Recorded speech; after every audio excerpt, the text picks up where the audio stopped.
First of all, I'd just like to say good evening. Thank you all for coming. I have to say I had a meeting for a large project in another neighborhood that I will not say, and I drew not even a quarter of a crowd like this. So I just have to tip my cap to all of you guys for being so involved in your neighborhood and actually coming out tonight. So I applaud you guys. This is actually a really, really great showing. I'd like to just recognize City Councilor Rob Consalvo is here. Thank you for coming, Councilor. Along with Lee Blassie from his office. Ann Cushing from Senator Rush's office is here. Jack Niprioli is here from Councilor Presley's office. And Lydia Vega from Councilor Arroyo's office is here as well. If I've missed anyone, I apologize. I haven't seen any other people, but anyways, we'll move on. And I'd like to say another thank you to the Knights of Columbus for hosting us tonight. Thank you so much. Getting space for community meetings is really tough, and this is a great space, so thank you very much for hosting this meeting tonight. So, all right, upward and onward with the meeting tonight. So, the subject of tonight's meeting is the 4236 Washington Street project. I know a lot of you have coming out for the substation, and as you know, the substation is right next door to this project.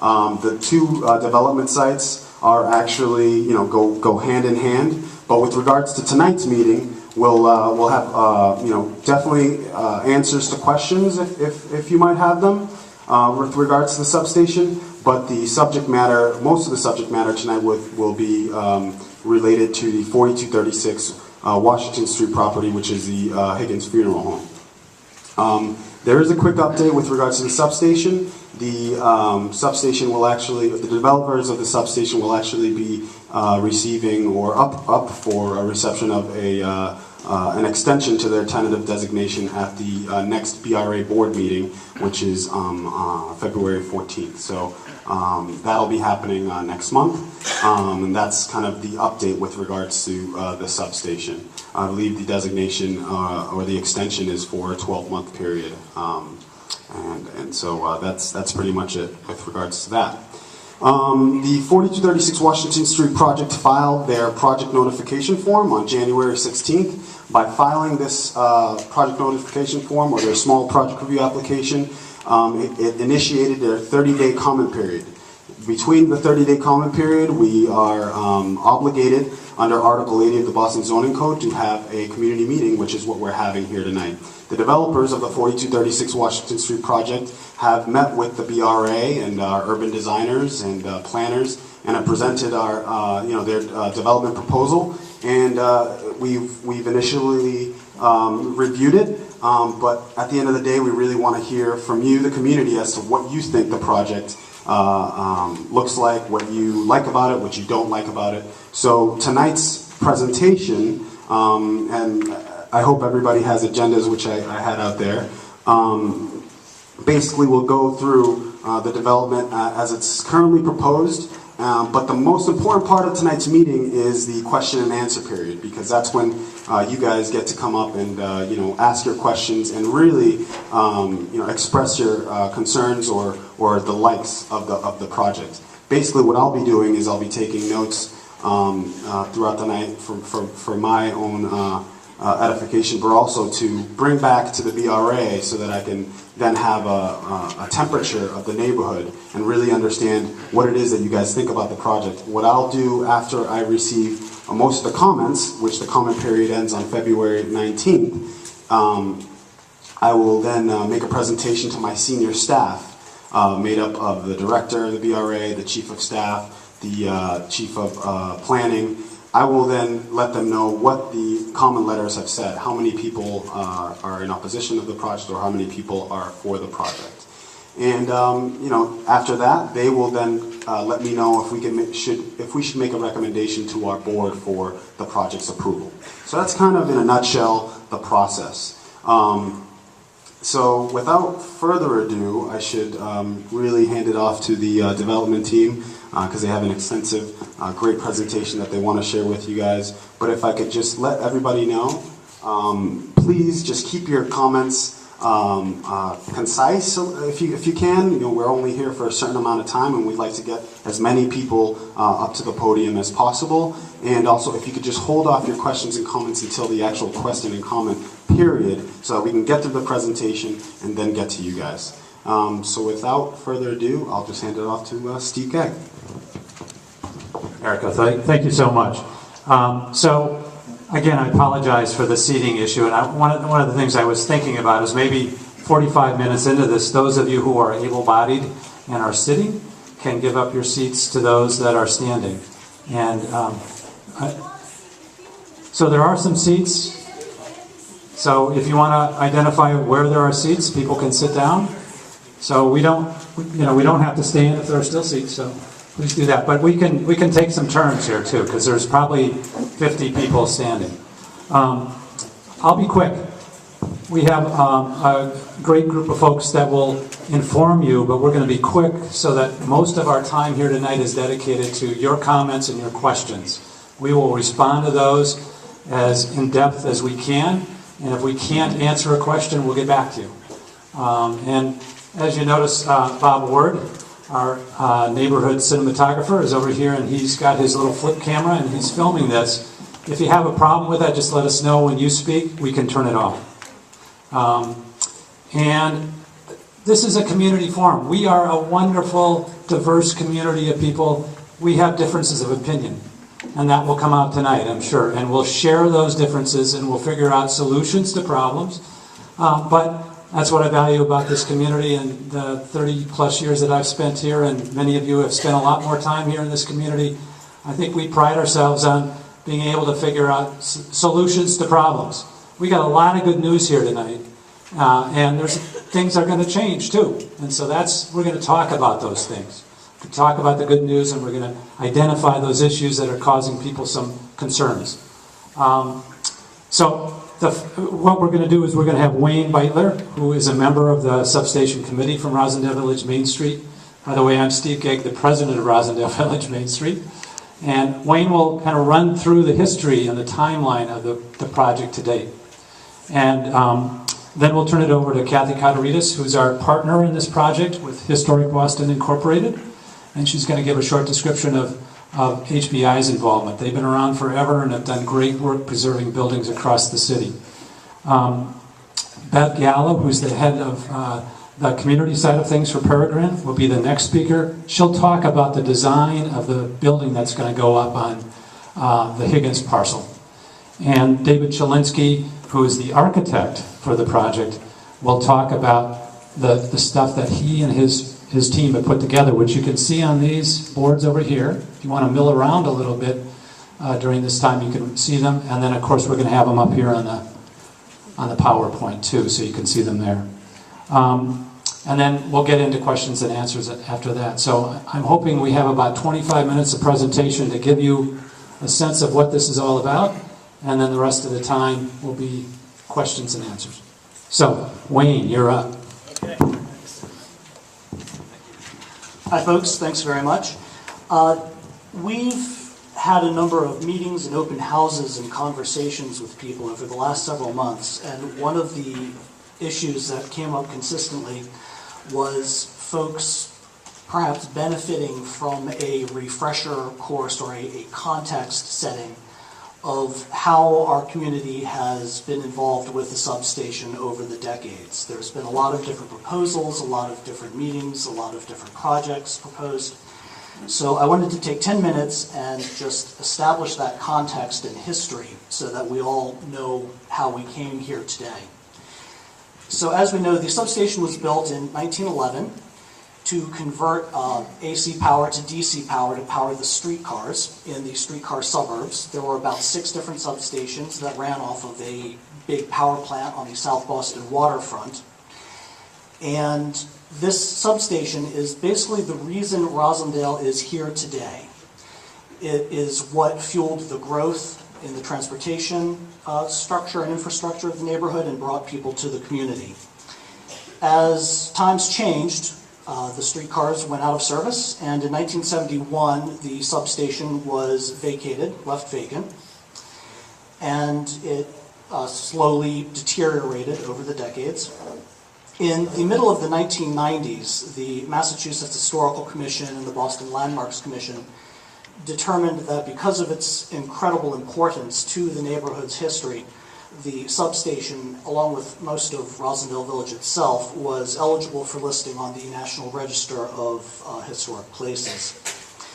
In 1999, Historic Boston Incorporated, which maintains a casebook of historic structures in need of restoration and repair, determined that the Roslindale substation was a prime candidate for redevelopment.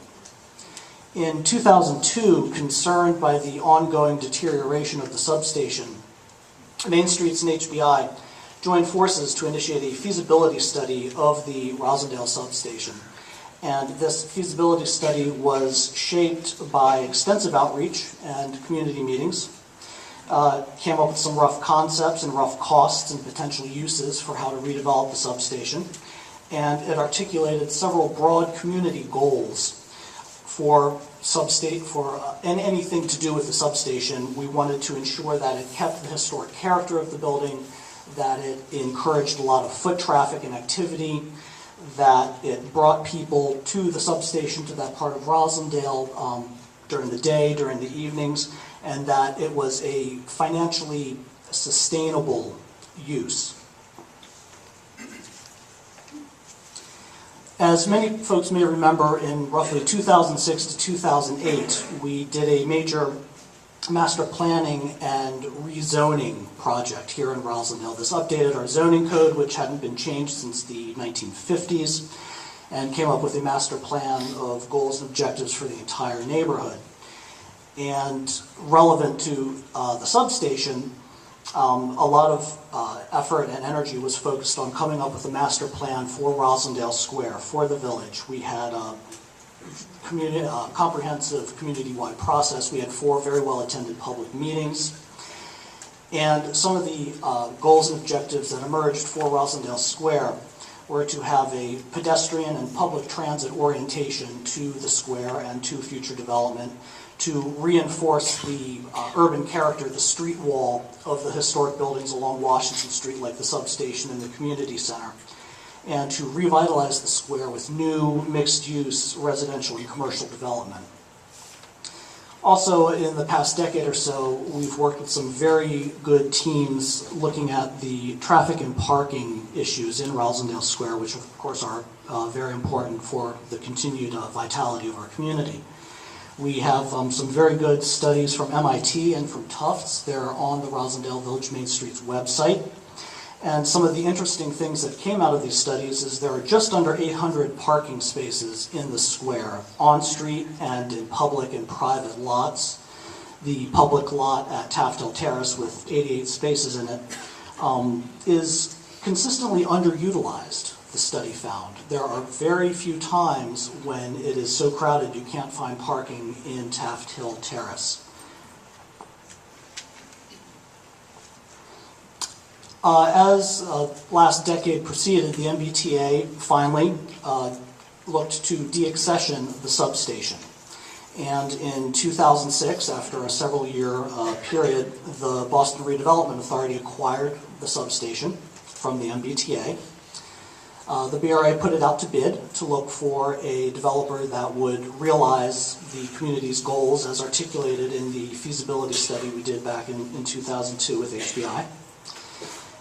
There were 3 very interesting proposals from private developers, but in 2010, in May of 2010, the BRA rejected all those proposals because they were not financially viable. In the opinion of the BRA, they just weren't financially feasible. This was at the time that we also had the large hole at Filene's in downtown Crossing, which is still there. In fall of 2010, the BRA awarded an interim designation to Historic Boston and Roslindale Main Streets so that we could more formally explore, as nonprofits, ways of possibly redeveloping this incredibly important building. We formed a task force, which is currently 7 members. We're all residents of Roslindale, we're all volunteers. We've got a couple of historic preservation professionals, a redevelopment attorney, the director of the Southwest Boston CDC is also a member of our task force. In spring of 2011, Main Streets and HBI hosted a community meeting, which I'm sure many people here attended, to explore possibilities for the substation. We opened the substation for a couple of tours, which were well attended. They were a lot of fun. Folks, who actually went? Who got inside the substation? It's neat. It is neat in there. We hope to open it again in the next few months. And one thing that really emerged from these community meetings and from these tours was our concerns as a community that time is running out for the substation as it continues to deteriorate. And the rehabilitation costs will only get more and more expensive as time goes on.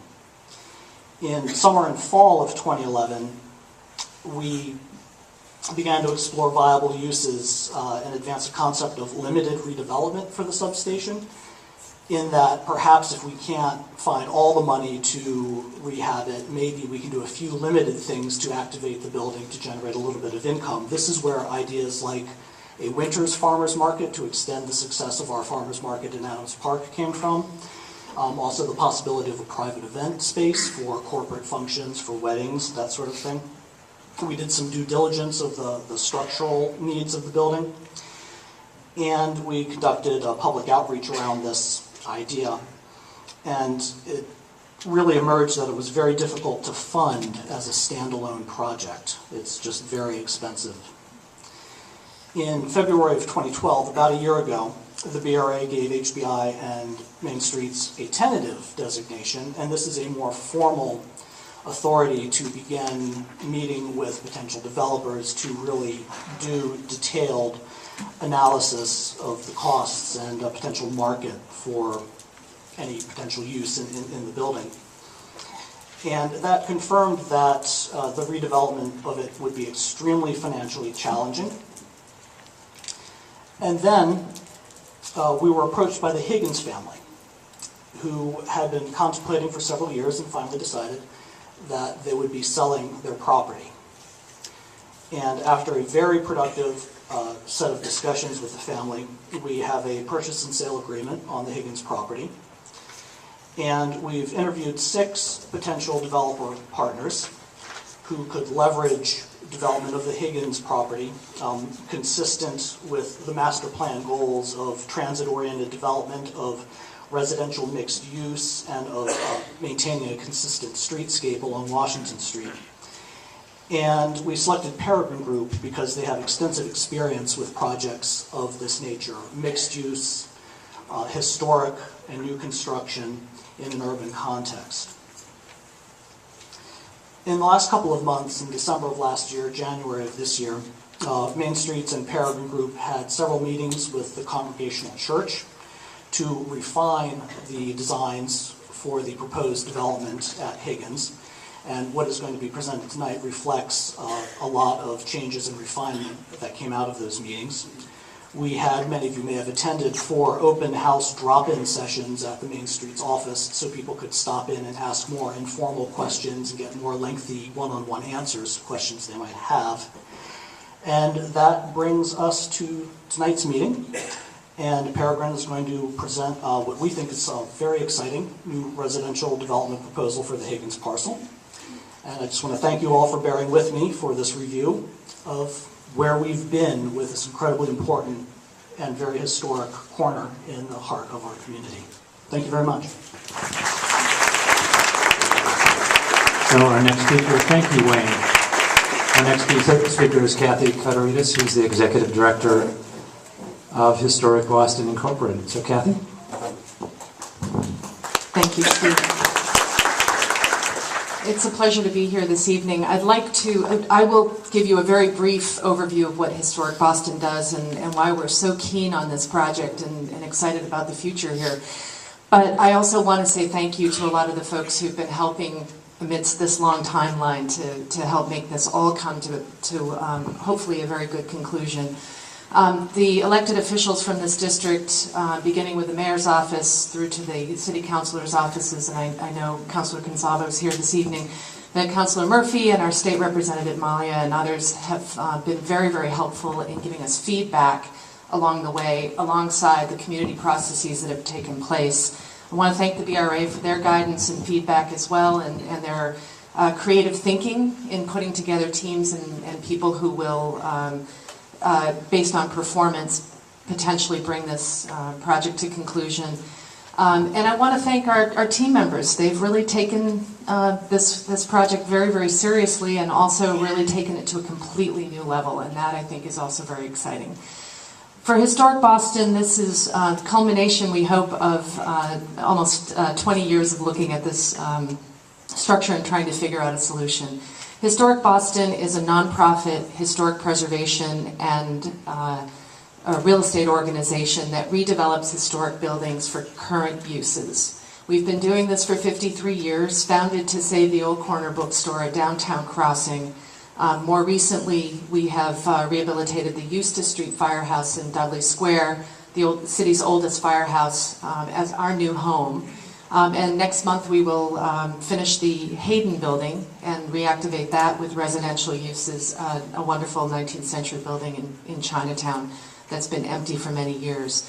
We focus on properties that are at risk, that are not always obviously appealing to private developers, where a nonprofit that is patient both with its money and its vision for a historic building can play a distinct role. And that is one of the reasons that we have been focused on this building in partnership with Roslindale Main Street in 2001, in carrying out a feasibility study that told us it was going to be very hard and very expensive to rehabilitate the Roslindale substation.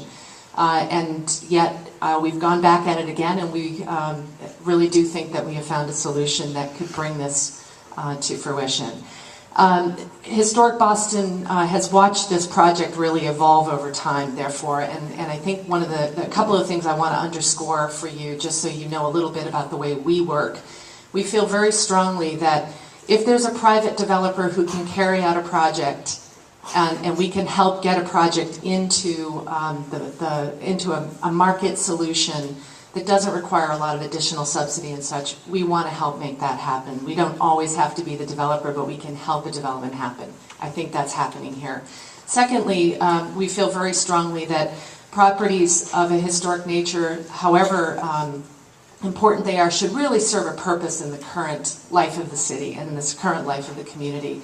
And in this case, we believe that an empty building sitting at the corner of Washington and Cummins Highway is not the right solution, and that a reactivated substation is for current uses again, and that we can bring this building back into the life of the Roslindale community and the physical makeup of this area. So those two principles guide us in the work that we do, and while we've held on for many, many years to guide this along, I think we found the right time, the right partners, and certainly a lot of interested folks who are interested in seeing this come to pass. So I'm interested in hearing your feedback this evening. Historic Boston is looking forward to working further with the partnership here, and hope that what we see in another year is construction at the corner of Washington and Cummins Highway.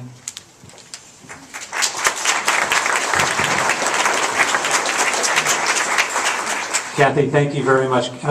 Kathy and the rest of the staff at HBI have been wonderful partners on this and have stuck with us over the last 10 years as we move this closer and closer to reality. So thank you very much. Our next speaker is Bev Gallo, who's from Peregrine. She has done a lot of development in the Boston area, and I don't know if you're aware of the Jackson Square development, the large building that's going up in the corner of Center and Columbus Ave. But that's one where she did a lot of the consulting work to make that happen. So one example of one of the many projects she's been involved in. We're fortunate to have her and her company involved with us here. I think you'll find out why when you listen to her presentation. So Bev? Thank you very much for coming out. I am Beverly Gallo. I am a partner with the Peregrine Group. My partner's Colin Kane. Jordan Stone are to my right. I'm sorry. We are very excited to be here. This project is very, very interesting to us for all the reasons that Wayne and Kathy spoke of. TOD, transportation-oriented, smart, sustainable development. When these parcels came together as being one giant mixed-use project, that is when we really started to get excited and think about how all the parts move and work together. Peregrine Group has been around about 11 years, has experience in residential, commercial, industrial, institutional, including universities and schools and hospitals, as well as hospitality and restaurants. This kind of brings together a lot of those elements. So I'm not going to take a ton of time explaining so much who we are, but I'm going to turn it over to the architect to show you and walk you through what it is we're thinking here, and the vision that we saw, which was really derived from, as Wayne pointed out, the rezoning effort, the community-based rezoning effort that happened here, where you could see the images along Washington Street start to evolve. What could go here? We started with that, but then we really started to think about how this project addresses both streets, Washington and Cummings Highway. And David will walk you through how we landed where we did and why.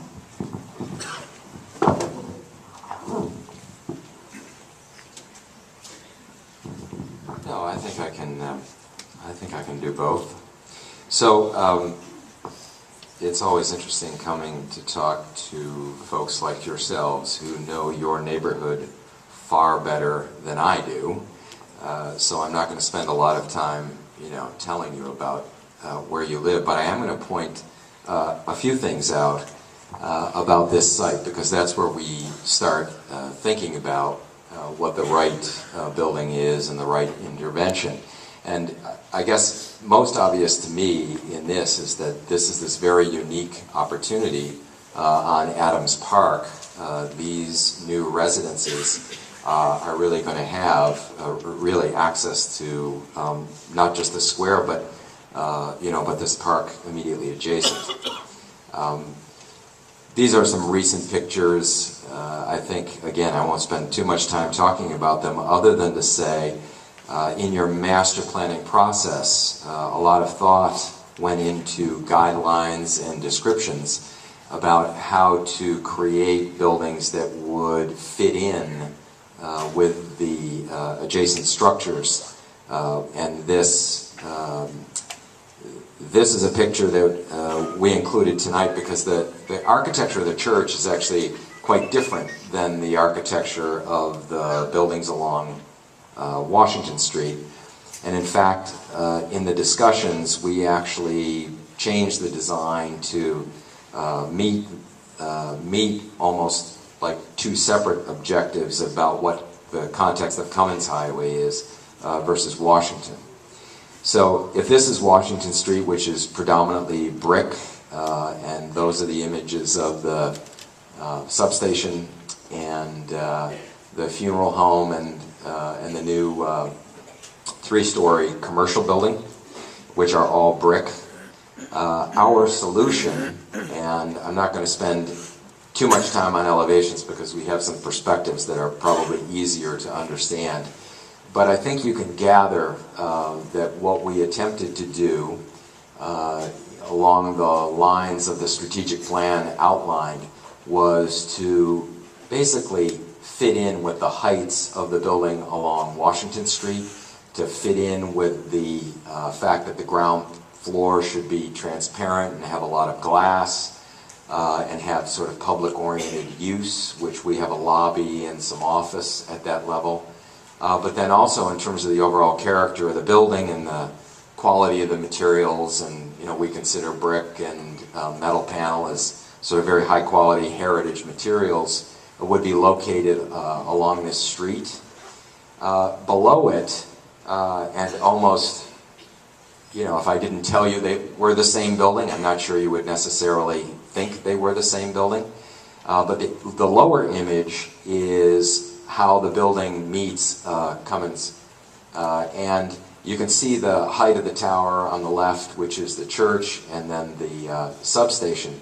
And here the building is 3 stories as opposed to what you see as 4 stories, that matches up with the commercial next door. And just quickly, the reason that's possible is the floor-to-floor heights from the first floor to the second floor to the third floor in an office building are actually much higher than they are in a residential building, which is why we fit one more floor in approximately the same height. And I guess you can gather that. But also in deference to the church and the architecture, that as you move down Cummins, it becomes much more residential in character. So you'll notice here that the materials that we're talking about here, which are clapboard and panel, actually get more into sort of a residential scale, and the fact that we've put a sloped roof with dormers, really to begin to address the architecture of our immediate neighbor. The importance of these, this is, the top one is if you were at the church. So this is a bit of a theoretical view. You actually never will quite see it in this, but what it allows us to point out is that the lowest level where we have parking, and I'll get involved on the plan in a moment, we are going to screen the parking with a solid fence, and that's what you see in the top elevation. And then the lower one is the only people who can see this view are actually on the back side. If you were in the parking lot behind the commercial building, you can see the extent of the 4th floor, and then how it steps down to 3 stories as it meets the church. So a bit about the site plan. The rectangle in the lower right is the proposed redevelopment of the substation. And then you see the lobby for the residential with an office, and between it you'll notice that there's a courtyard. Some of that is actually open to the sky, some of that is tucked underneath our building, and you'll see some images of that. But the notion is that while they're separate, they clearly are so close to each other and related. The thought is to think of the space on the street and the space between these buildings as for some kind of joint use. So that's why you see the notion of the restaurant use, potentially for the substation, actually being able to spill outside and to inhabit and animate that courtyard between the 2 buildings. You'll also notice, and I'll point out, that there are 2 ground level residential units along Cummins, and the reason is sort of working with the BRA urban design staff is to actually bring the street life and the residential use down, which would be a screen to the parking. And all of you know the parking lot there now. You can see all the cars that are parked here. At the end of the day, most of that parking for these cars will be screened. I'll also point out that this fence will run alongside the right-of-way, and that is actually how we will access this parking area, is to come in the right-of-way, turn right, and then this is an exit only. I know there's been some conversations. You have a bus stop that's right adjacent to the substation. We've tried to be thoughtful about how to move cars in and out of the site and do it in a thoughtful and as controlled a manner as we can. And so the thought here is for us to have an in and an exit only from the site. This is just a typical unit plan where you can see essentially we have 2 bedrooms at the corners where they have 2 walls for exposures, so you can have additional bedrooms. The configuration of the building is such that many buildings, multifamily buildings, will have a center corridor and then have apartments on either side, which are similar to the wing that comes out here to Cummings. You'll notice that the site is narrow enough next to the substation that the corridor is actually only has units on one side, And what that means is that these units will actually have window views from that corridor, which will be light-filled, and will actually have great views of the new substation. And I'm not sure how many people in this room are going to live here, but if you do, that's actually going to be quite nice. The fourth floor, I think you'll notice, right, is along the band that is deepest into the site and least visible from the street. And then we have the sloped roof over the building area that's adjacent to Cummins. And that we foresee that there's some kind of a outdoor space, terrace, green roof area as listed there as an outdoor amenity that's available off the fourth floor. And the flat roof, this is really just to give people a sense about the fact that each of these individual apartments will have their own heating, ventilating, and air conditioning units. That means that they have their own standalone little compressors. And we've done this in a number of locations around the city by gathering them together into the center of the building and as far off the street edge as possible. You actually can't see them. They are in the models that we used to create those renderings, which you will see here. And I think for the most part, you actually will realize that you can't see them. And because they're up high enough, that also means that you won't hear them. So this is a view from the park, which gives you some sense of the scale of the new building, the courtyard, and the glass at the ground level, and how it basically fits in terms of the width of the building with the width of the substation adjacent. And a little bit of the character of this ground floor. And, you know, for us, this serves two purposes. One is that it's a welcome on the street for visitors and the residents. But it also, you can see by the chairs and the umbrellas, it actually is a space that the restaurant next door, hopefully, restaurant next door, will actually inhabit and bring vitality to this corner. Some of you, we've met with the church a couple times. I know there's been some concern about the light and how we would affect the neighborhood. This is a couple of shadow studies, and just very quickly what the protocol is here that you're looking at is the building that we're proposing is the darkest orange, and our shadow is the lighter orange. The other buildings that exist are shown as yellow, or in the case of the church, the slightly brown color. And shadows of existing buildings are shown as dark gray.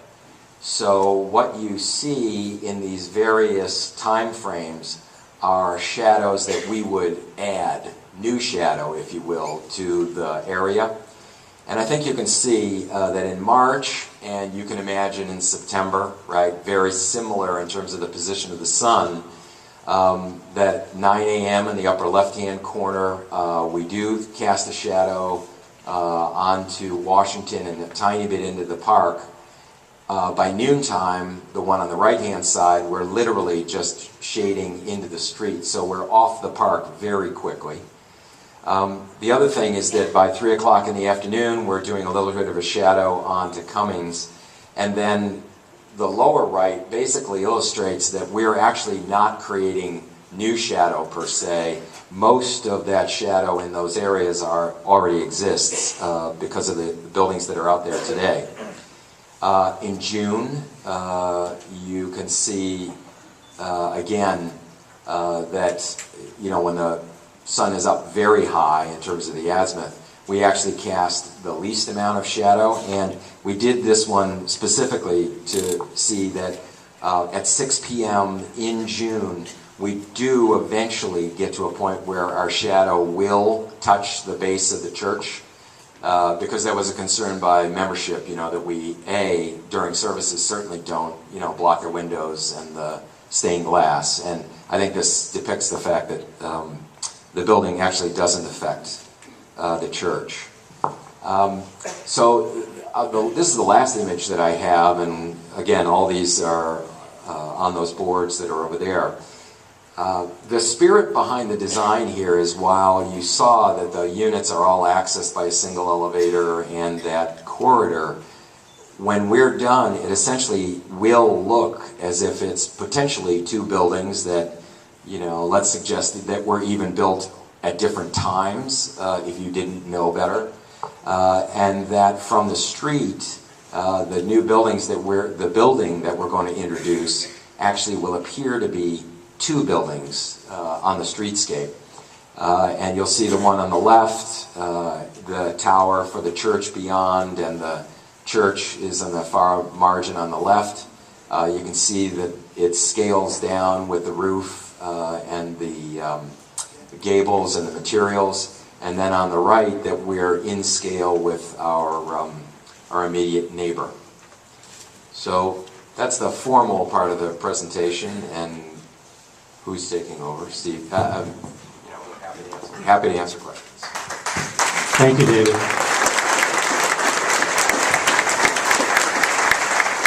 So we're at that point where I think it makes sense for us to shift. If the able-bodied folks that want to give up their seats can let the other folks have a chance at sitting down, I think that'd be a good idea. And I know that Dave McNulty has been collecting names of people who want to talk. Dave, can you raise your hand so everybody, in case they don't know who you are, you can sign up now. And Erico, you want to say anything at this point?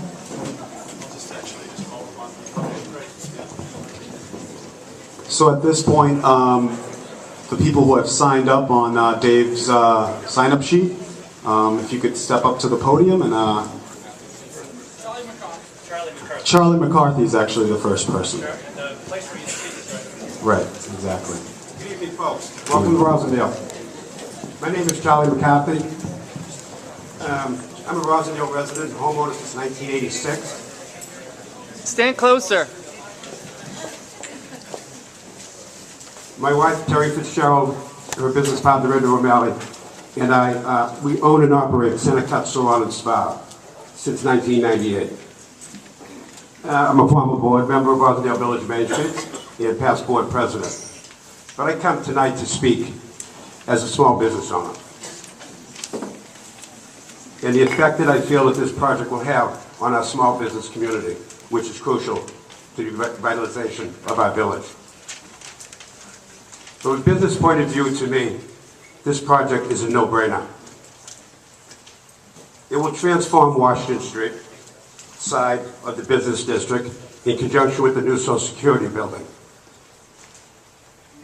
It will bring that whole section back to life.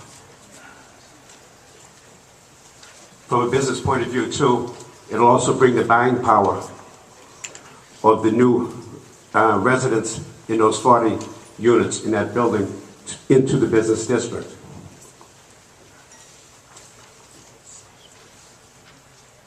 The business district has suffered over the last 4 years, and the business owners here, I think, will agree with me.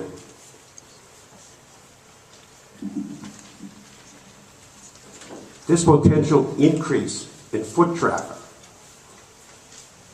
and potential new customers will be surely welcomed by this business owner, and I'm sure by many others. Additionally, and probably as important, if not more important, it will put this derelict building back into productive use. This building has blighted the business district of Roslindale Village for decades.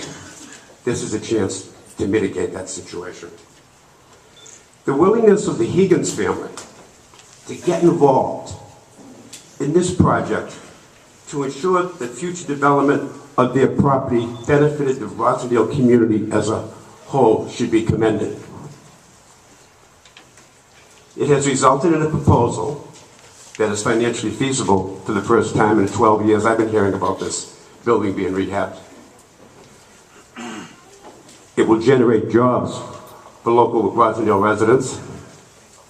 It will grow the business district. And oh, by the way, for the elected officials, it'll surely generate city and tax revenue. This is definitely a win-win situation for all. But I think more importantly, it's a win situation for our community. Thank you.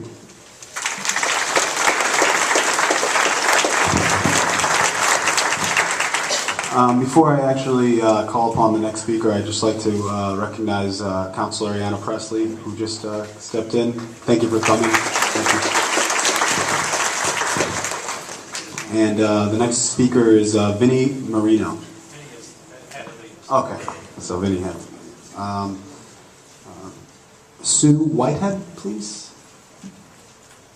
Thank you. And if anyone else wants to speak, Dave has another list. Just raise your hand and he'll come to you.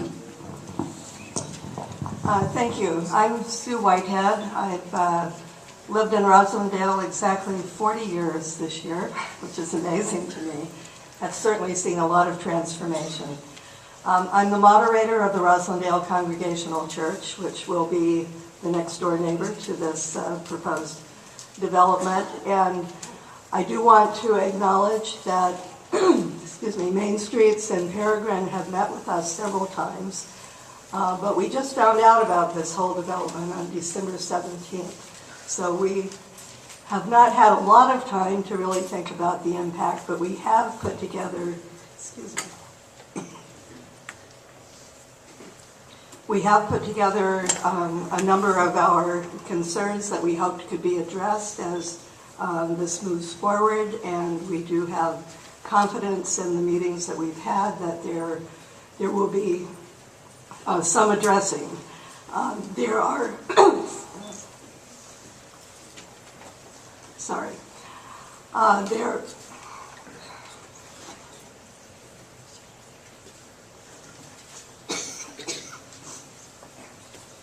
This isn't nerves, this is asthma and a residual cough, but there are areas of concern, though, that we just want to mention here to make sure that the neighborhood is aware of them. And that has to do with the fact that we are the other historic building on this block. We have a history a little bit older than the substation. But we are not just a church that is worried about what's going to happen on Sunday mornings. We house a daycare that has been in the church even, I'm not even sure how long, but longer than I can remember. We have community groups that meet at the church, which includes Jazz in the Square, which includes Alcoholics Anonymous, and the excuse me, the Roslindale Open Mic, which meets twice a month there. Although we have no real parking of our own, we have benefited from the Higgins parking for many years. So, of course, we have been concerned about losing all of the parking, not just because we're losing the parking, but because a lot of activity is going to spill out into demand for parking on the streets. We are primarily have been concerned, though, about traffic and safety related to the preschool, and I believe a meeting already took place where the preschool was able to talk directly with the developers about that. We also learned for the first time on the 17th that what we thought of as the driveway of the church was a right-of-way that someone else could access. So the idea of sharing that now is one of the things that we have been concerned about, but which we have been talking with the developers about. So those, and we're a historic structure which worries a little about what happens during actual construction. We got a lot of reassurance about that in our meeting last week, and there may be other questions about that. So we're very supportive of trying to, enhance the square, enhance what's going on, and we hope to be a good neighbor. We believe that they will be a good neighbor, and we would like to see as many of these peripheral concerns addressed as possible. Thank you. Thank you, Sue. I just want to reiterate that we have enjoyed a very fruitful set of discussions, and that will continue, and we will be at the table whenever we need to be to both hear what you have to say and come up with solutions, but also, assuming we go ahead and do construction. We will, Jordan, who is the construction manager, will be a regular visitor on a daily basis to the site, and we'll get to know probably every member of the church in his role as overseeing construction to make sure we don't do any damage to the church or harm to any of the kids or other people that use the facility. So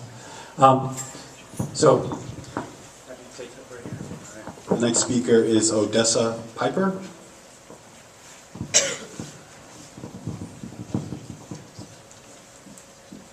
Hello. I ran a restaurant in Madison, Wisconsin for 30 years. I attribute the success and the continuity of that experience to the fact that we had a park next door, a farmer's market, and a lot of historic buildings. But the experience made me an entrepreneur for life, and so when I moved to Roslindale, I see this amazing village from that perspective. I can't help it. And I've imagined restaurants in the substation since I first got here and before anyone told me that that would be a use for it. I'd love to see if there was room, a cafe that could operate perhaps in conjunction with a restaurant. I think it would create a lot of meaningful jobs and could integrate the fact that we have a great local food hub already here in Roslindale. And I'd like to see, I think that we all would agree that a venue that would serve convenient, affordable, wholesome, and delicious food would really, I think, go over well. So as the entrepreneur, I really am supportive of this project. Hope to see it happen.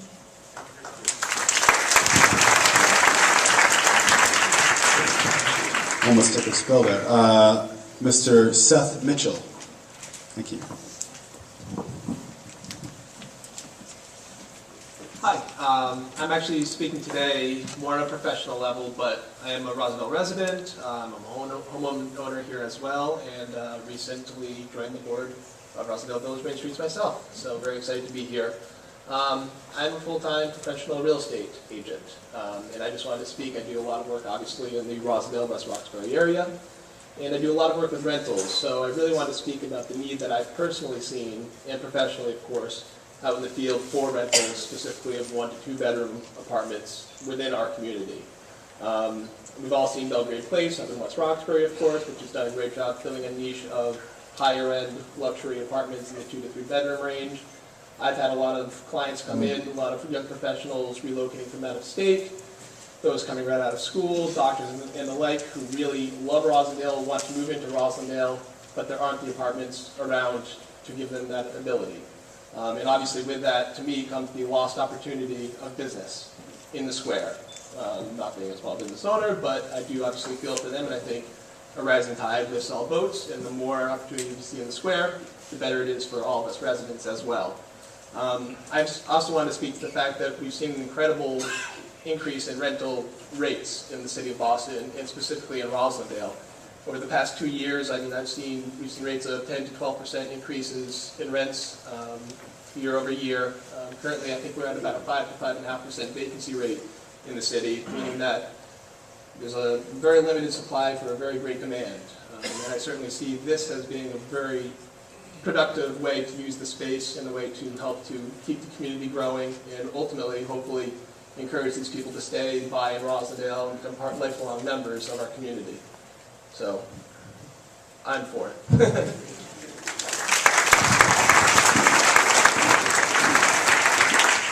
Before I announce the next speaker, I'd just like to acknowledge Representative Liz Malia, who's here with us tonight.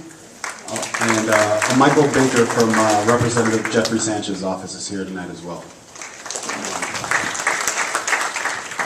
Let's see. Mike Filoni is the next speaker. Thank you.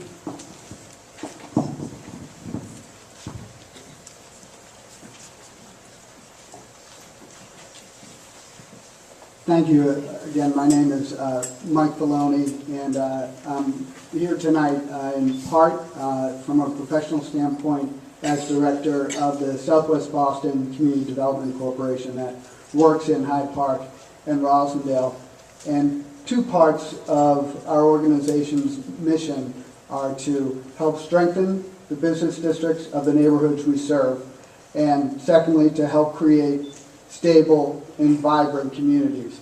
And that is the context in which I'm very glad to offer Southwest Boston CDC strong support for the proposal. As other folks have already said, there's a direct and critical connection between housing units and the strength of the surrounding business districts. And 40 units of housing, which we also have heard is very much needed, will really help build on the revitalization that Roslindale Square and Village has enjoyed over the past numbers of years. And at the same time, will help convert a use in the existing building that has been the Higgins Funeral Home to an active, vibrant use that contributes to the life and to help enliven the surrounding area. From a personal perspective, as a resident of Roslindale, and having been involved for the last several years in the work of the Substation Committee, this to me represents the best opportunity for the transformation of the substation so that too becomes the tremendous community asset it could be. As a final point, in terms of the housing component, I would say that it can help create and contribute to the strength not only of our community and city, but really to the state's economy insofar as I think the most recent study from the Northeastern Center for Public Policy calls for or identifies a need for 10,000 units of housing per year to be created to really satisfy the demand of the young entrepreneurs, the creative class who do want to stay in this area but sometimes can't. This is an area that would be incredibly attractive to some of those residents. And as I understand it, the program would actually be geared predominantly towards 1- and 2-bedroom units, precisely to help attract folks who can help continue to build the community that we all enjoy. Thank you.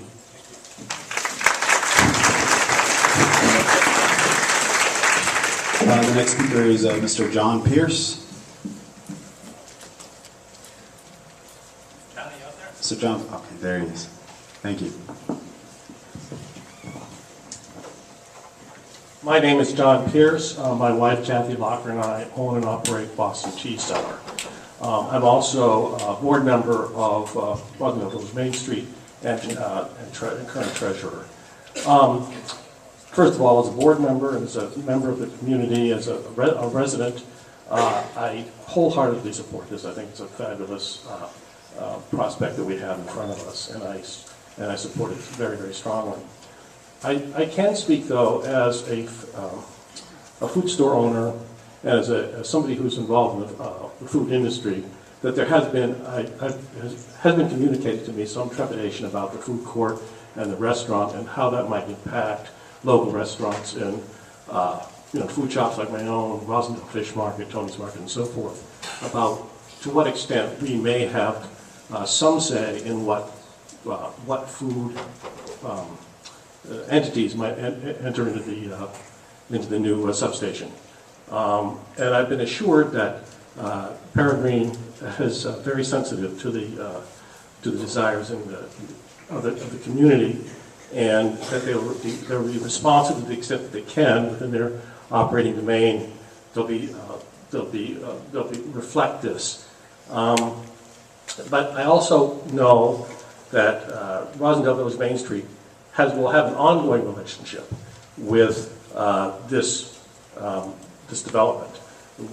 My understanding is that we will retain a nominal ownership interest that will give us a seat at the table, so that when problems may arise down the road, Peregrine never sold their development, which could happen, or something else developed, we would have a seat at the table as a community and as a business district in what might transpire down the road.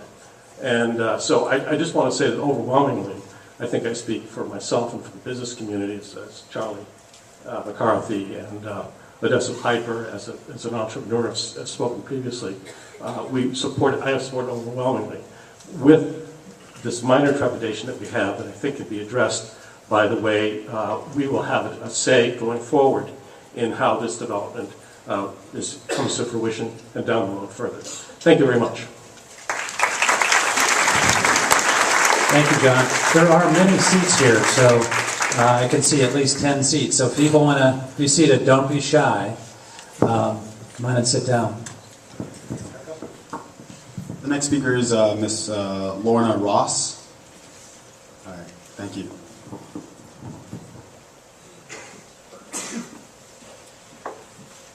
How do you do? My name is Lorna Ross, and for the last 100 years, myself and other members of my family, I'm not that old, have been members of the Roslindale Congregational Church from back when it was known as the Little Brown Church in the Vale. I did want to add the fact that the Roslindale Congregational Church houses the Roslindale Food Pantry twice a week, and this is very important. Also, I am concerned with the roadway traffic that will run to the right of the church. Even if it is one way, it proposes a problem. But that is not why I wrote my name on the list. When you go back in the family history as long as I have, you know that there is a brook that runs under the development of property.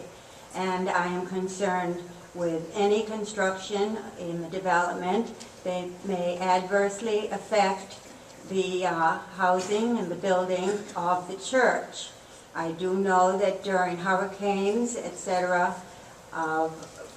deep rainfall, the rain does pose a problem in the basement, and we do not want that exacerbated at all.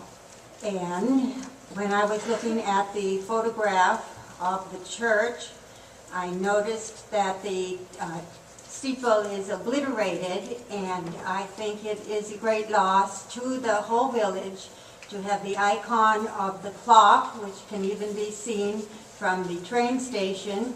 And when I was sitting in the high school, looking out my window at the steeple and the church, very comforting to know the time of the day, and I'm sorry that the photograph obliterates that icon of 100 years or more. And thank you, and my main concern is the water in the basement. Thank you.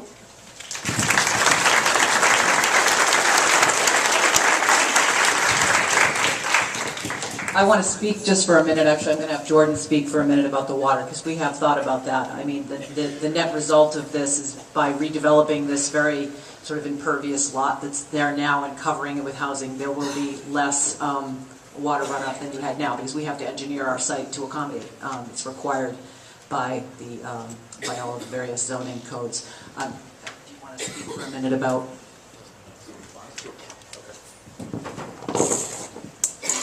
Jordan Stone with Peregrine. First of all, I'd like to say thank you for the warm welcome we've gotten over the past few months planning this project. You have our promise that we will.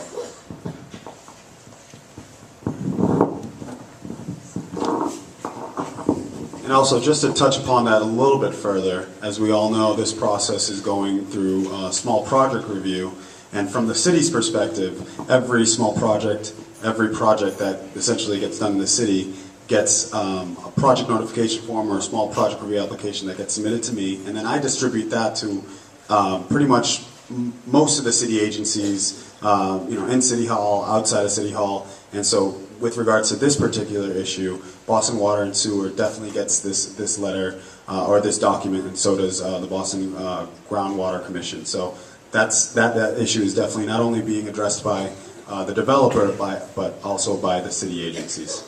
The next speaker is Kathy Slade. All right, you're nice and close. I was born and brought up in Roslindale, and I welcome this project. I was involved in Roslindale Village Main Street Board a number of years ago and have been involved in different activities of the board. And while there was talk of revitalizing this building probably 20 years ago, there was never an opportunity to do so. We were busy addressing other issues, attracting businesses, making physical improvements, promotions, and building community.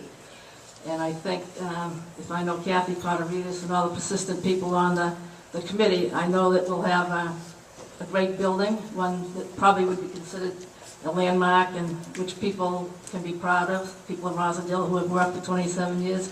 And I look at this as, I'd say, a crowning achievement of 27 years of hard work by so many people in this room and throughout Roslindale. So I look forward to this. Thank you, Kathy. So the next person is a Miss Donna Marshall. Thank you. Hi, my name is Donna Marshall. I'm not only a lifelong resident of Roslindale, but I'm a lifelong member of the Roslindale Congregational Church. And I just wanted to say that we appreciate very much the work that Peregrine and Roslindale Village Main Streets has done with meeting with us and addressing our concerns. We just want to be on record, especially with the preschool, which is one of our tenants. They have 80 children and they have 50 cars going up, dropping off and picking up children every day. And it's really a safety concern, and we just want to bring that especially to the forefront, that we want the children to be safe. Thank you.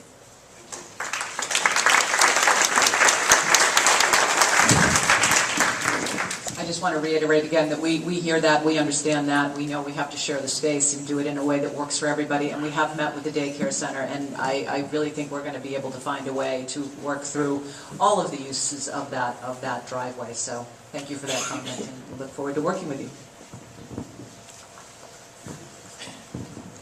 Thank you. The next person is a Jessica Mink.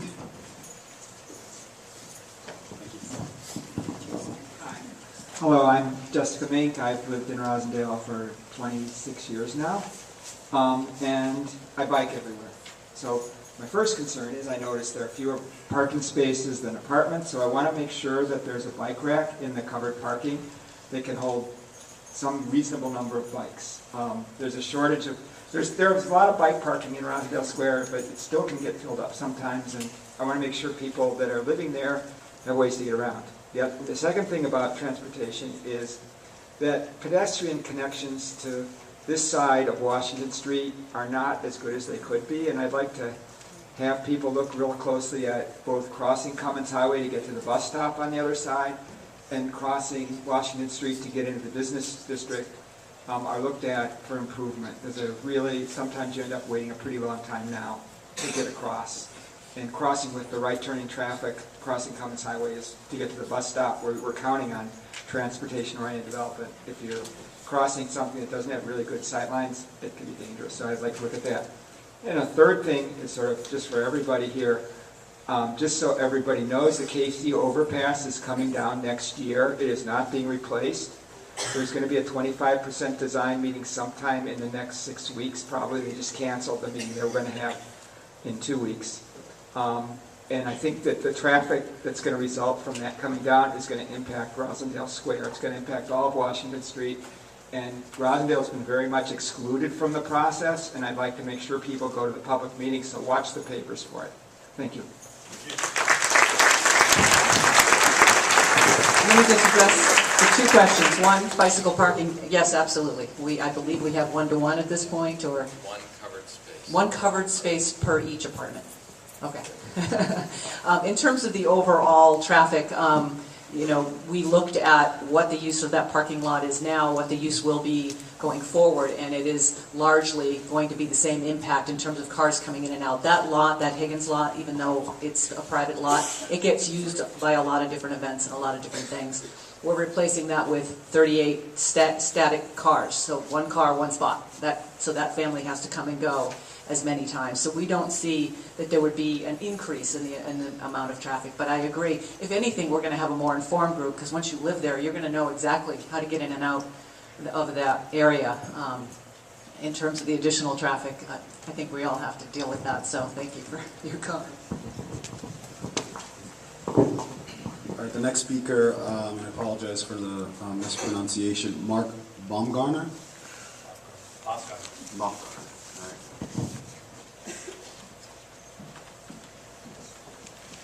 Thank you for the opportunity to speak. My name is Mark Baumgartner. I've been in Roslindale only since 2006, but I do work on Cape Cod.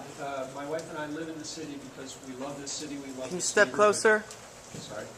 We love this city and we love this community. We've been in the area since 1999, and I view this development as sort of a continuation of the renaissance that's going on in Boston right now. And so I'm very much in favor of this development. But I'm really here to talk tonight to you because I enjoy a delicious pint of beer. And like Steve Gagg, he told me that I know decisions haven't been made about the restaurant space, but he suggested that perhaps a brew pub might go into the restaurant space, and I'm very much in favor of that. I think a brew pub, any restaurant will bring vibrancy to the community, but a brew pub in particular. If you have any doubts about that, you should go to the Portsmouth Brewery in Portsmouth or the Cambridge Brewery in Cambridge. What lively venues these are for people in the community to come together, to join together, very much like an Irish pub or a British pub. Steve even told me that there may be possibilities to fund such a venture for small investors to get involved in that. And that would be something that I would be very much interested in. So congratulations to you all. This is a wonderful project. Thank you.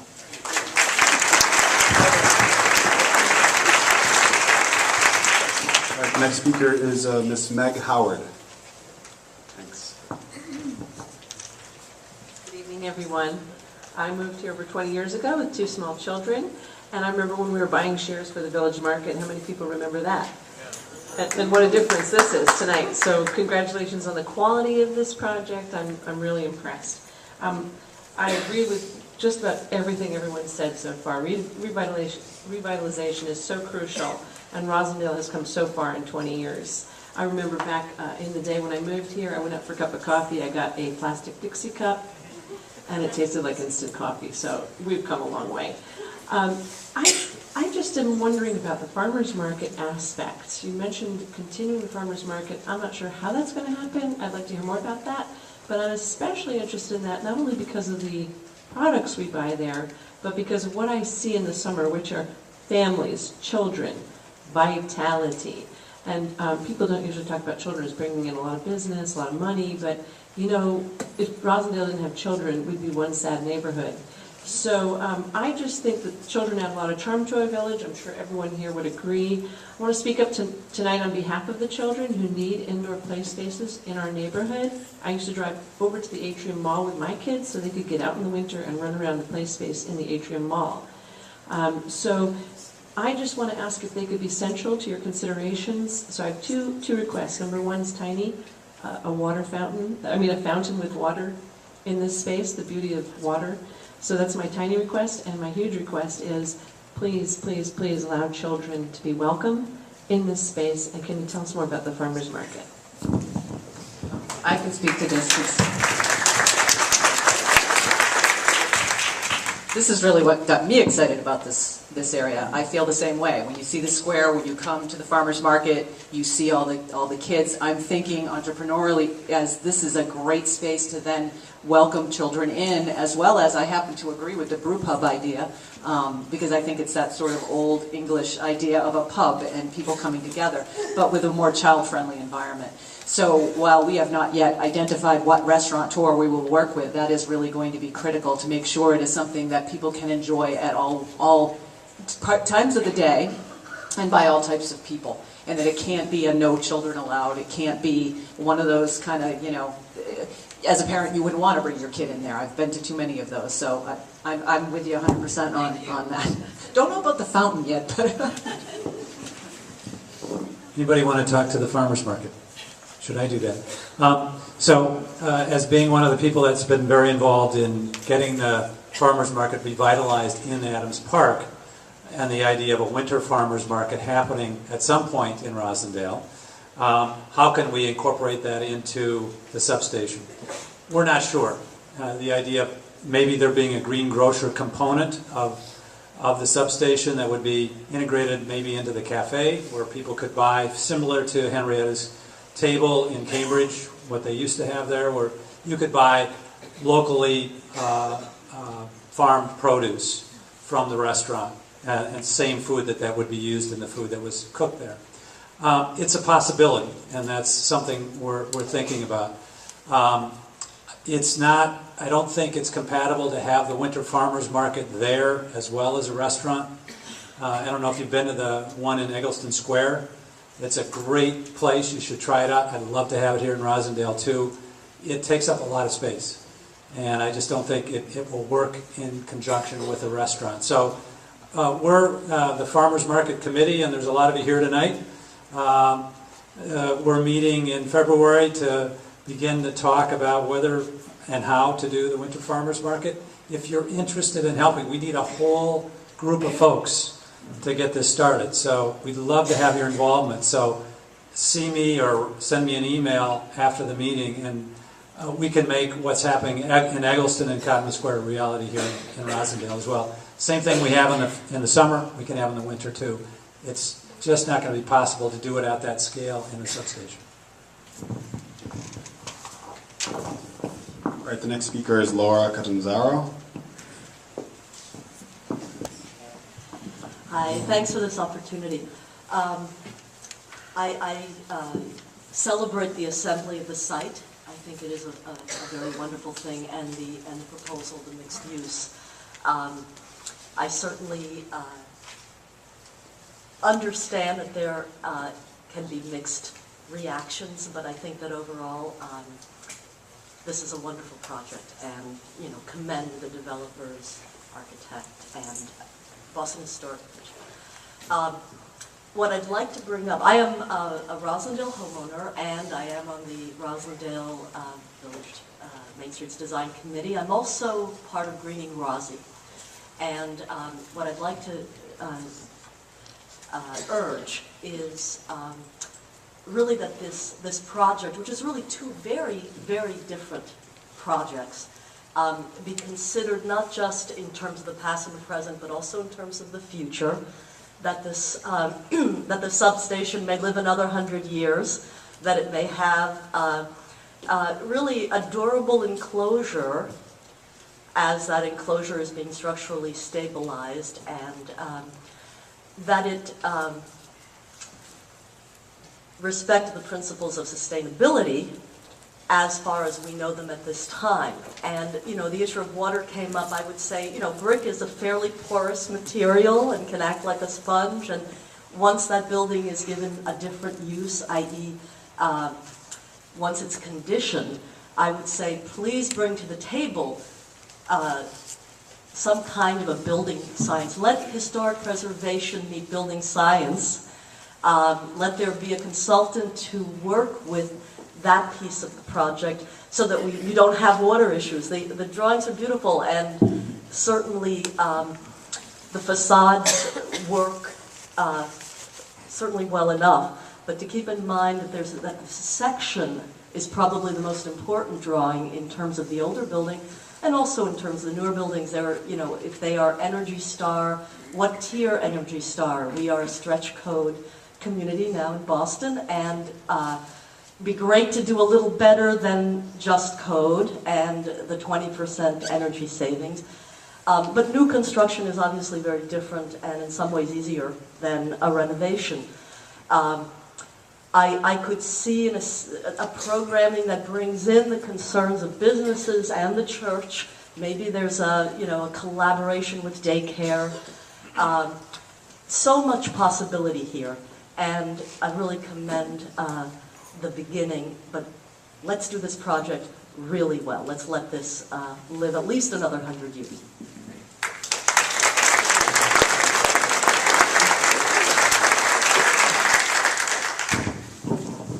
Next speaker is Lucy Galvin.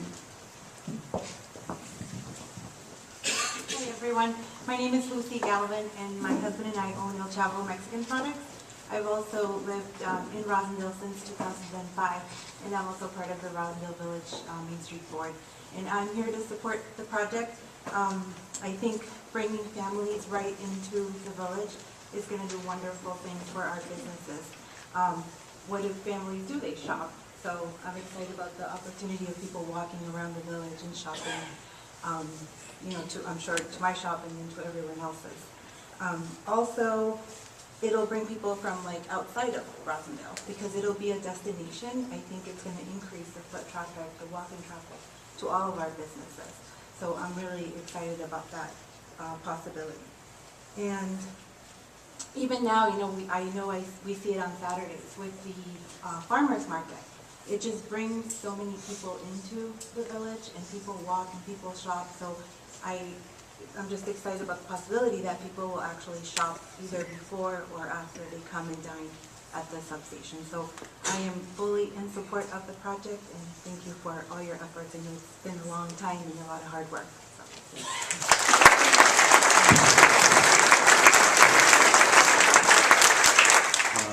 Matt Lawler, please.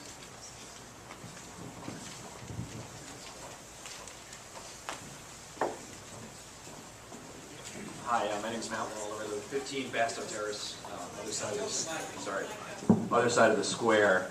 I've been to a lot of public meetings in my life. I've never seen one where everybody's right. Everyone's right in lots of different ways, and I think even the concerns that are being raised are the right concerns to raise. And so I'm thinking that this project is going to move forward in a way that's going to really make sense for the square and for our neighborhood. I think Roslindale Village Main Streets, especially the Substation Task Force, I'm sure a number of those folks are here, HBI and Peregrine all deserve a real round of applause for what's gone on with this project. I think it's really...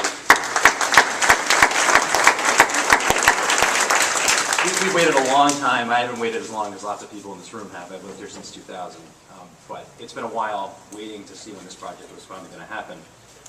And so I'm just going to raise a couple comments based on sort of a part of my life. I'm a planner and a lawyer, and on the side I keep a blog called Restoring the Urban Fabric, which I think my mother reads, and sometimes my wife, who's also a planner.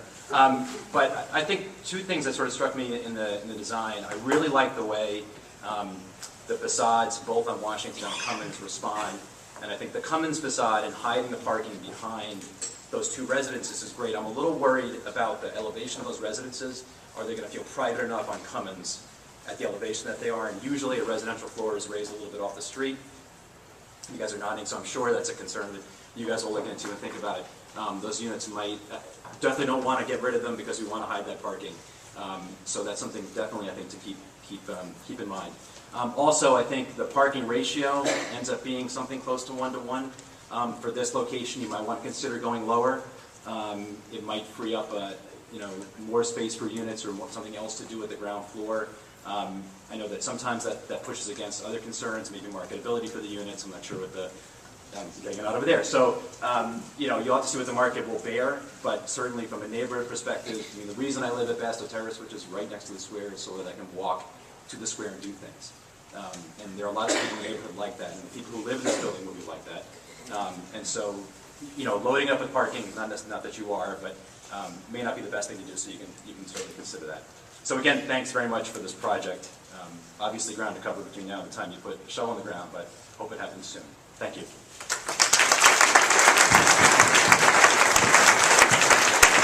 Thank you very much for that comment. We always go through the tug and pull on the parking.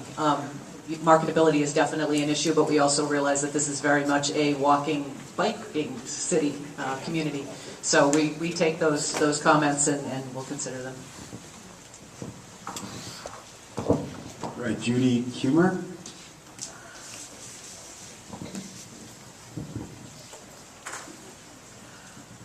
Hi, I'm Judy Coomer. I bought my house on Florence Street in 2003, so I'm coming up to 10 years now in this community. And again, I also have to echo everybody else's applause. This is a wonderful project. I've long been aware that the substation presents, it's just such an eyesore in the middle, right in the middle of our center of our neighborhood. And thank you for taking on this project.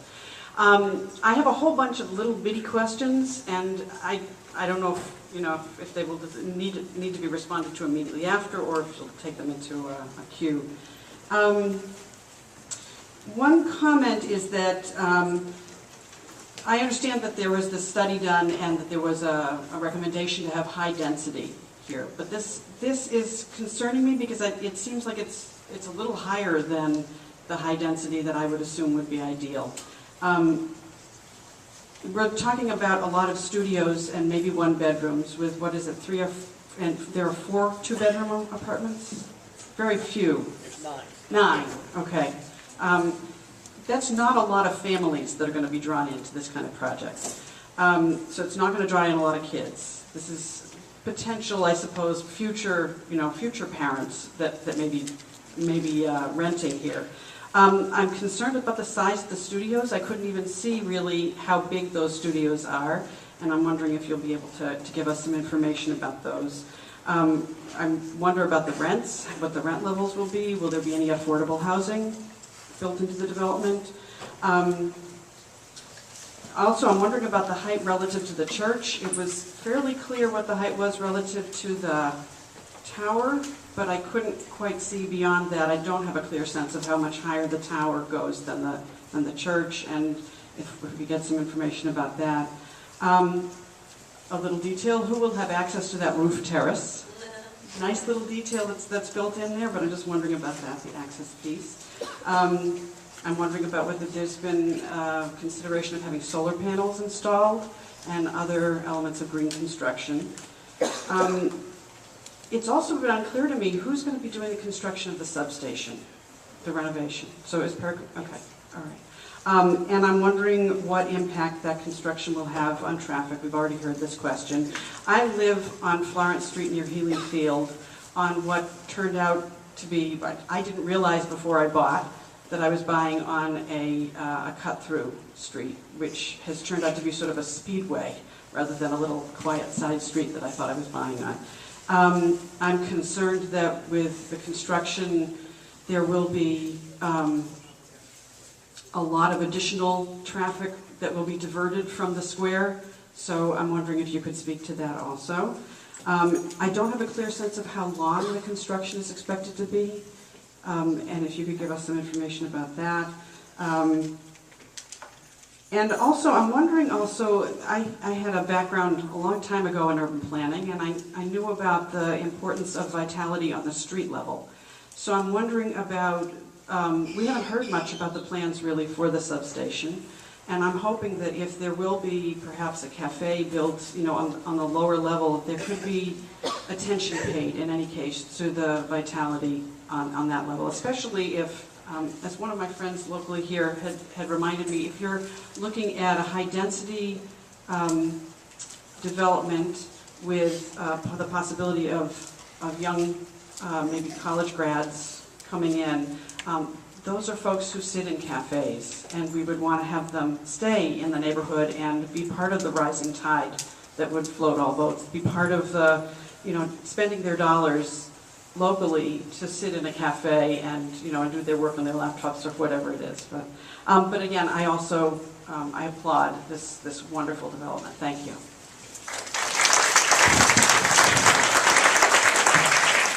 There were a lot of questions. There were really very important questions to be addressed, but I just want to get back to one that you raised on a couple of instances, because to us it really is what makes this project so special. The density in the square we think is appropriate, you know, given the need of market rate housing that we need. We know this is not family housing. This is not a place that you're going to come if you have several children, but it's a place you will come and come to Roslindale and love it. And that's why the substation being an amenity to this property we think is a huge market draw, so it really ties the two together. And the hope is, yes, that they stay. You know, I've told the story 1,000 times, but I rented a one-bedroom apartment in Arlington Center back when it was, you know, really tiny and small, and I've never left. Houses, condos, just never left. So we're hoping to get the same type of people coming in through. In terms of time, I think if we were to go through every question here, it would take us several minutes, and I know it's 8:10 right now, and we have several people that want to speak. And so what we will do is Bob is recording all this. We'll make sure we have all your questions down, and we'll respond in writing. And that will go into the record for the BRA as well. So that's a good idea. We'll do that. Yeah. The next speaker is Betsy Glynn. Thank you. Hi, I'm Betsy Glynn. I live in Roslindale. I support the project. I think it's a really thoughtful design. I really like the smaller unit sizes. I think it complements the existing housing in the neighborhood. And I also think that there was a lot of attention paid to the financial feasibility of the project, which I think is really important to finding something that can move forward and not something that will, end up not happening. So I just wanted to stand up and say I support it, and thank you for all of the thoughtfulness and hard work.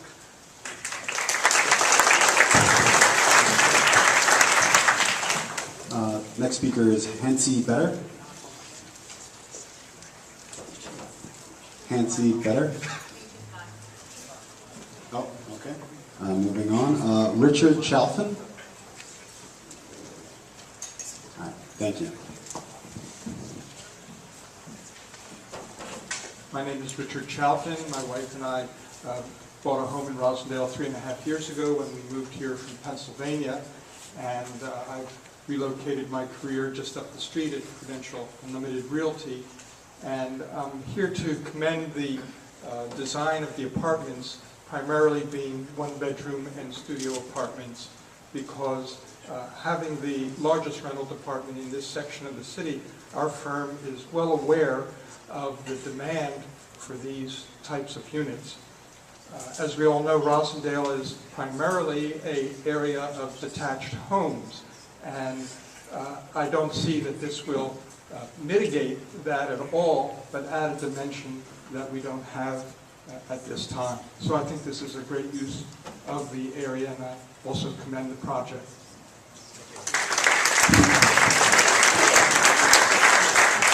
Mr. Dan Farnkoff.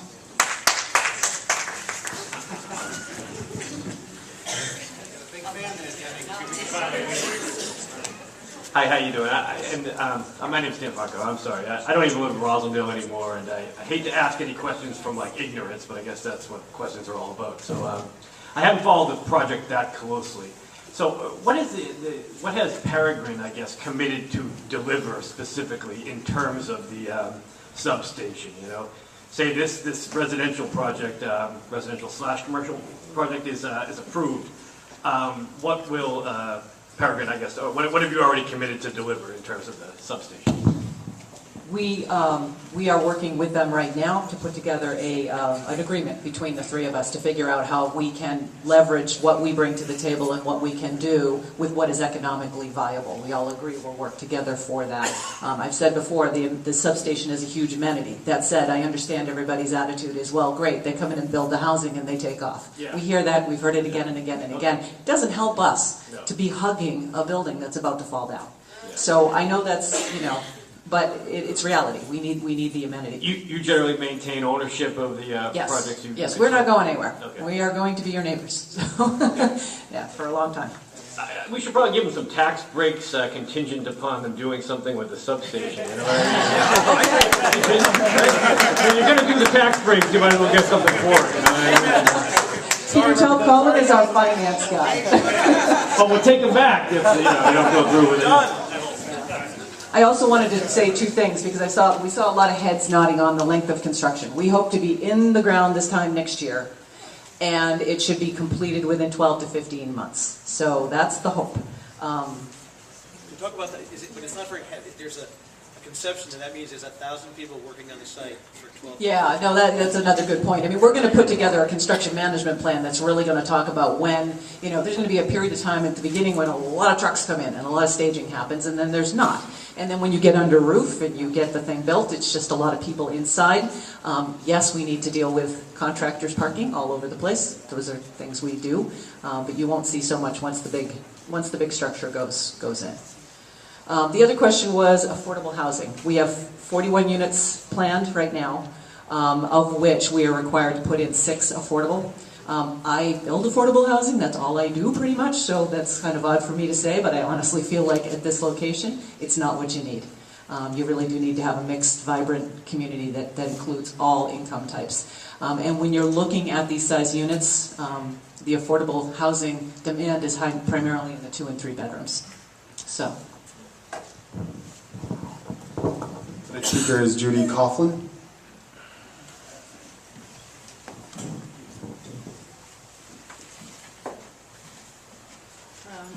So I just want to echo what everyone else has said. Great project. It was really fabulous. I live just a block off Roslindale Square. I love the facade on Washington Street. It looks really welcoming. Unlike, I'm not a big fan of that Social Security building. It's pretty awful in the front there. But with apologies to anyone who might have been responsible for the design. It looks really welcoming. I'm a little concerned about the Cummins Highway side. I was amazed to see all the considerations and, you know, in making the design. You know, you have to consider the traffic flow and the bus stop and the church and all these other things. But it looks it looks like the back of a building. And, you know, I walk by that every day, sometimes a few times a day. So it would be really nice to see at least a little something added that would make it feel less like the back of a building and more flowing like the front. And I hope it's going to be a union project.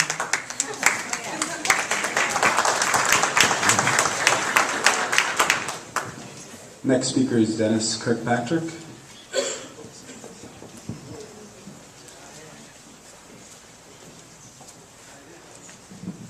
Thanks very much, Dennis Kirkpatrick, lifelong resident of Roslindale, and I actually remember when the power station generated power for the electric trolley buses that came through Roslindale.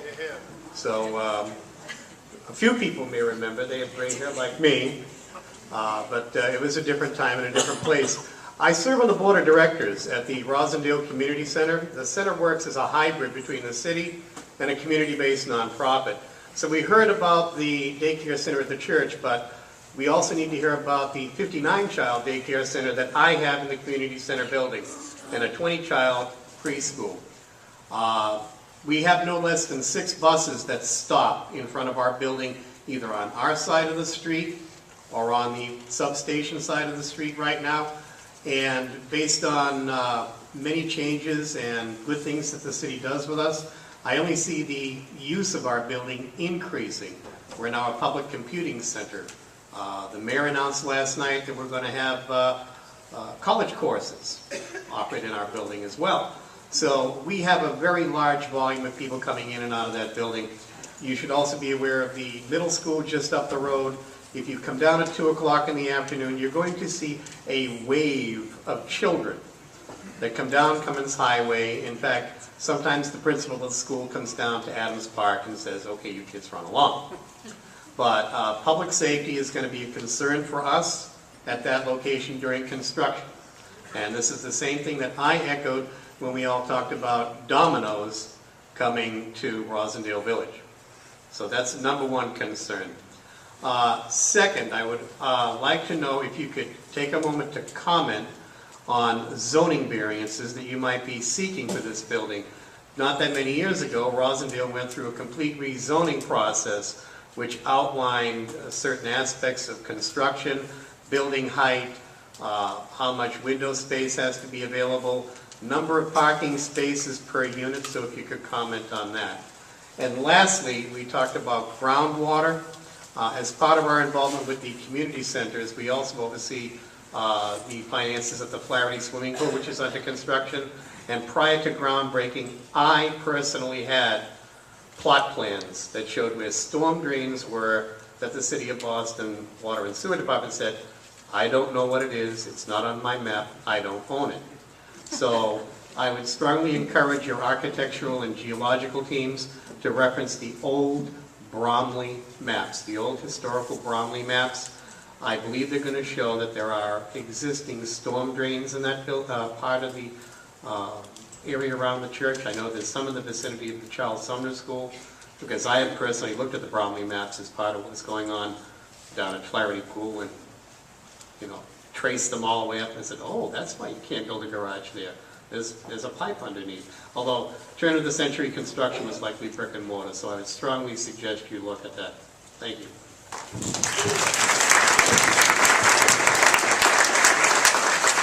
Thank you for that. On the zoning variances, there are 3, and they all go back to or reference the new zoning maps that are in place now. Parking, we've mentioned, it's 1-to-1, and we're just a little below that. So we're looking for a variance below that, of which we have pressure to go even lower, as you've heard. The second is in density. The density allowable there is 1.5, and we're looking for just shy of 2, right around 2. So there's that, and height. We've got, I think we're 3 feet higher at one location. I'm looking at the architect.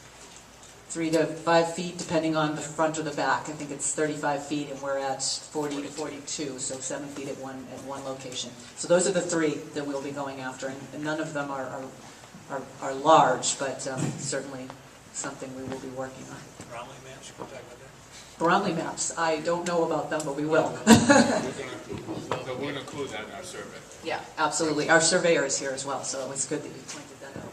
Dennis is our resident historian. Thank you. You really know this stuff.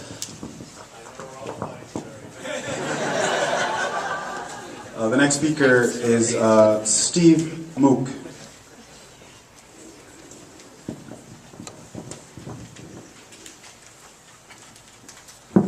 Hi there, my name's Steve Mook. I've lived here about 10 years, and I'm all in favor of revitalizing the substation. I think more foot traffic is great. I'm just concerned about the way we're doing it. If anyone's ever tried to pull out of the Higgins parking lot, you know that can be a pretty risky proposition. So if you have 36 people trying to do this at 7 in the morning, when there are 7 buses that come in the same place every 15 to 30 minutes, and people whip around that corner like you wouldn't believe, that is my major concern. If you start taking away those spaces, you are putting more people on the street looking for parking, which I know we thought we've addressed. However, you're also looking at the community center people trying to park, you're looking at people at the R&V trying to park, you're looking for people at the Congregational Church and the food pantry trying to park, you're looking at people in the post office trying to park, and that can be hard to do. So I just hope that we really consider the traffic analysis, because I think it's actually quite dangerous to pull out of that place, especially during rush hour traffic. We agree 100%. We thought about a lot of the same. I'm going to have Guy, our traffic engineer, speak to that. But again, we're not net adding anyone. As a matter of fact, we're probably reducing some of the overall traffic. That said, we know that's a problem. We know getting out of there has always been a problem. We have to live with it, I guess, as part of what we're building. But I'd like Guy to speak for a minute, because he's looked at beyond just our site and how the traffic is going to be circulating and moving around the greater area. Thanks, Bev. We are aware of site circulation issues, in particular site distance issues, as you mentioned, as well as the general amount of traffic that will be produced by the development. And in the morning rush hour, it won't be all 36 leaving at a time. It'll be more like a dozen or so. But over the course of about 3 hours, most of the people that park there will probably leave. You have about I think it's about a 65% auto use in this area of town by census. So, you know, we look at all the statistics. We look at what traffic's out there now, what's happening over at the daycare next door at the Congregational Church. We figure out the circulation. We make sure we have appropriate circulation on site. Make sure the buses will work. So that's all stuff that we're looking at. Oh, and also some pedestrian crossings. Make sure that they're safe, not only for everybody, but the kids in the area.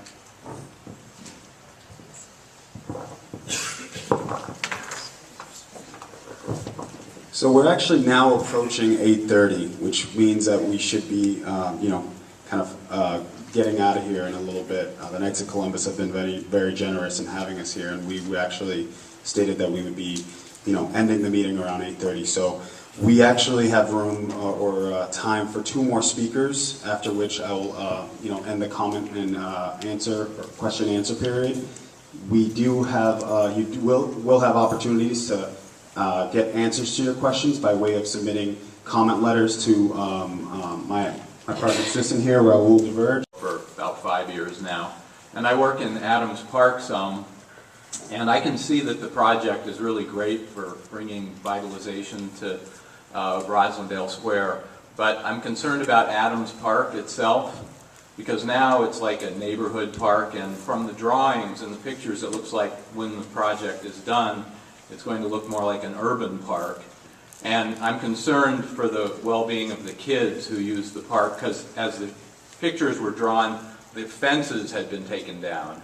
And I'm concerned that that not be changed, because there's a lot of traffic around that park, and it would be dangerous with all those kids in the area. That's my comment.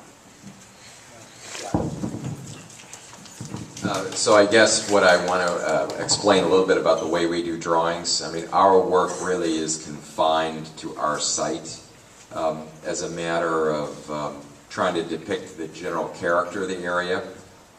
People in my office will, will kind of pastiche things in to just kind of like set the context. So if in some ways we removed something or appeared to remove something, it was really it wasn't intentional. Okay, so let me just add then that I guess the facades of the building too does change the look of the situation a little bit, so maybe things can be added to the park themselves to maintain the neighborhood quality of the appearance. Just, and Rob whispered in my ear to remind me that Rob and the mayor have been responsible for getting us a bunch of money to do a redesign of the park and to actually